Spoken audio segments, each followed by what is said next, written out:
One Piece chapter 1095, it had a lot of stuff that was revealed, stuff about Kuma, about God Valley, about Saturn, and potentially the other Gorosei. So there's a lot to talk about, and I plan on doing a few videos throughout the week. Well, I guess this week and next week, at least until the next chapter drops, just breaking down and going more in depth about everything that was revealed in this chapter. But I want to do a breakdown specifically for this chapter this week, and that's why I made this video. But if you guys enjoy regular anime content like this, make sure you guys like the video, subscribe to the channel, hit the notification bell so you guys never miss out a new video. With that away, my name is Potential Unleashed, and let's talk about everything that happened in chapter 1095. The lower level Marines, they are running away from the battlefield because they are not allowed to view the Gorosei, especially now that they are in this form. And they had mentioned that they had only seen the Gorosei in portraits, and they make mention of flashes of lightning. This is more likely than not Conqueror's Haki, because you see like the zzz sound effect, and we've seen that displayed at least whenever Luffy, Roger, and other members who are using advanced Conquerors, that is the effect that Oda uses to portray what it is, because there's a lot of misconceptions and a lot of misunderstandings when it comes to what is Conquerors or not. Oda sometimes does just use black lightning as effects, and we've seen different clashes have that, not just in the manga and in the anime. So this is how you are able to discern what is advanced Conquerors and what isn't. In chapter 1094, we saw Bonnie take a sword and stab Saturn, and I'm not gonna lie to you guys, different people, some of them weren't freaking out. I was one of those, and some were. The reason why I wasn't freaking out is because we've seen a lot of not just top tier characters, but characters in general take so much damage and take different wounds and attacks that they shouldn't and be fine. And I thought this was one of those. We saw Whitebeard at Marineford when I believe Squad, he ended up stabbing him, and Whitebeard still went crazy. Saturn getting stabbed here, I wasn't concerned in the slightest. Saturn took the sword out of his beard and then the blood vanished. Now whether this is something that we see that all the Gorosei have the ability to do, I'm not really sure. I don't think it is. I think it's something exclusive to Saturn because of his devil fruit, because if we know and we speculate that it's based off of the Ushioni, I believe that that yokai has regenerative ability, so it wouldn't surprise me if this is something that only Saturn can do because of his devil fruit. Another thing I want to mention is Sanji. I kind of feel bad because Sanji a lot of times gets used as a method for Oda to portray and for strong individuals to display their strength. We've seen it with Virgo, we've seen it with Doflamingo, and now we see it with Saturn. I mean, obviously we see it with more people, but those are just the ones that come to the top of my head, because when Sanji went to go and save Bonnie, I mean, he just got sent flying. It wasn't like Saturn said a name attack. It isn't like he moved or anything. He just glared at him and Sanji went flying, and we see him coughing up blood. It kind of sucks to see Sanji, the man that took down Queen, that he got displayed in this light. It really sucks. Then we see Luffy and Kizaru. They are on the ground. They are both out of commission, and we see that Kizaru, he said something along the lines of he can't move in this moment. Different people are going to try to push whatever agenda. The moral of the story here is that both of these individuals are top tiers. One's an admiral, one is a Yonko, and they are both equally out of commission. And I've already done a video about that. I will leave it in the description below.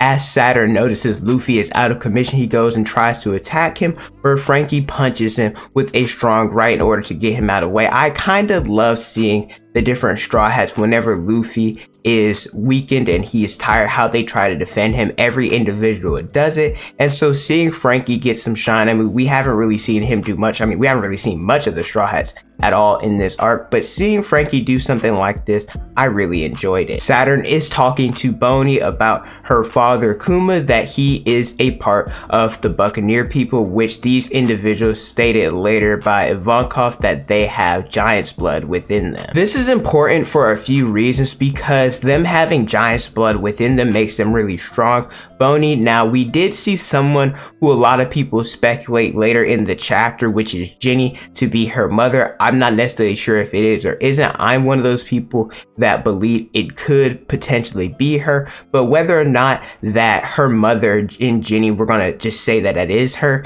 If she has either important blood or a part of an important race, I'm not sure about that. But Bonnie being part of Buccaneer, that is why a lot of people want her, because her and Kuma would be the last of their kind. Which takes me back to a statement by Big Mom. We know that One Piece has a lot of different races, and that Big Mom, she wants to have the different kinds of individuals in her Whole Cake Island. We know that she didn't have 3 tribes, including the Lunarians, because she talked about King and wanting him on her crew. She talked about wanting the Giants. I mean, we know the whole situation with Elbaf, but we didn't know who this last tribe was, and it could very well be the Buccaneer people. There's also a statement about the Noah from the Sea Kings when they were bringing it to its place waiting for Joy Boy. They claimed that our only hope is the skills of that clan, but times have changed. Could they be referring the Buccaneer people? Kuma, he was a slave, constantly suffering. He wanted to be just like the sun god Nika in order to liberate the suffering of others. And we see Kuma's father talking about how Nika will save them, and there's a different panel of the slaves that they are trying to talk about Nika and trying to feel some sense that somebody is going to liberate them from the suffering, which goes and coincides with what Who's Who said about how slaves would use the tale of Nika as a pastime in order to have that belief that they'll be liberated. I love how Oda tied those two together. This is where we get to my favorite part of the chapter. We sprinkle in a little bit of God Valley, and I'm convinced that that's going to be the best flashback in the series. I don't think that there ever has or ever will be one that tops this, because there are so many individuals involved and so much for not just the end game, but the overall like bringing together the One Piece story. And I plan on doing a in-depth video talking about God Valley sometime this week. But the incident at God Valley, it dealt with the hunting competition that happens every 3 years by the Celestial Dragons, and honestly, I'm not surprised this is something that they would do. They chose to hold this competition at God Valley for a few reasons. Number one, it has natural resources, and number two, it has the name Valley of God, which we know that the Celestial Dragons are supposed to be the gods of the world. There are also some treasure chests that were in the background when the Celestial Dragons were talking about the competition. What exactly could be in those chests, I don't really know. I think those are going to be treasures that are given to the individuals that win the hunting competition. If I was a betting person, they probably could be devil fruits. I mean, we saw that Luffy, his Hito Mano Nika, it was in a devil fruit chest that Shanks ended up stealing. And the fact that Big Mom talked about when she went to God Valley stealing Kaido's fruit, that could possibly be something that was in there. And not just Kaido's fruit, maybe Whitebeard, Shiki, Kuma, Ivankov, Dragon, all of those fruits could be prizes. There's also the question of how did Shanks get in the treasure chest? We know that Roger and Rayleigh and everybody found Shanks in a chest, and also when you look at Film Red, how they symbolize finding Uta in that chest. So who put them there? Was it Garling? Was it somebody else that decided to steal Shanks and send him away? I'm not really sure. Really interested to see what's going to happen with that. Now, based on everything that we've seen, at least for this chapter, and I guess you could use what happened previously, can we really say that Zebek, he would have been any worse than the Celestial Dragons? We know that he wanted to be the king of the world, and honestly, I don't think that he could have done anything that the Celestial Dragons haven't already done that could have been any worse. Cutting back to the flashback, we see the king of God Valley. He is trying to defend his kingdom, and then he is cut down by Garling. When you look at a young Garling, he looks exactly like Shanks, I'm not gonna lie, which takes me back to the quote by Whitebeard whenever Shanks went on his ship. He talked about how whenever he looks at Shanks, the scar on his body, it starts to ache, and a lot of people, they speculate it could have been Zebek, could have been Roger, could have been other people,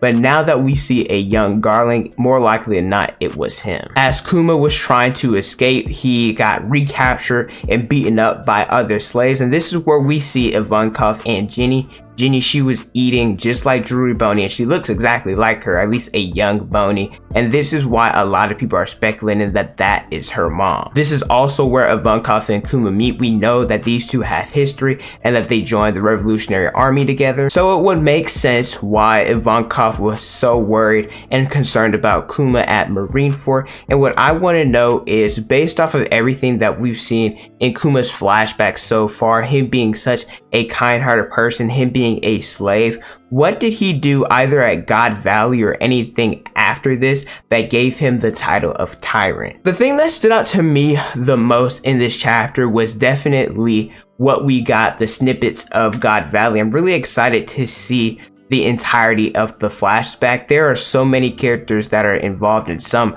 I didn't expect to be there, and there actually might even be more that have yet to be revealed. Like, I wasn't expecting Ivankov, Kuma to be there, and like I mentioned, there could be even more. I cannot wait for chapter 1096. Like I mentioned earlier, I will be doing an in-depth breakdown and talking about my thoughts about God Valley and what exactly happened, so make sure you guys subscribe for that. But let me know how you guys felt about this chapter in the comment section below. Thank you guys so much for watching. Don't forget to like, comment, and subscribe. Hit the notification bell so you guys never miss out on a new video. Follow me on Instagram, Twitter, and TikTok. It's on the screen and in the description below. Thank you guys so much for watching, and don't forget to unleash your potential.